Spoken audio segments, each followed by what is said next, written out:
to actually go with the Bill Polian route, and that is you have your quarterback, you find playmakers, you plug them in either through the free agency, later in the draft, because you're not going to find, a top tier wide receiver that's worth being picked in the top 5 picks. I mean, it's just, even if you trade down, I think that's too big of a risk on a wide receiver. You could plug that in somewhere else and build, find a rookie wide receiver playmaker.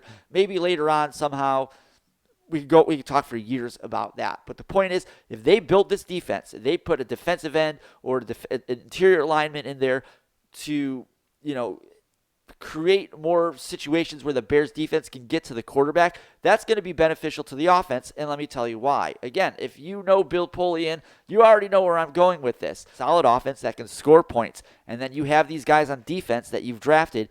You can just, pin their ears back and tell them to go get the quarterback. Because what's going to happen to a team when they're down, 7-0, 14-0, going into the second quarter or even into the second half?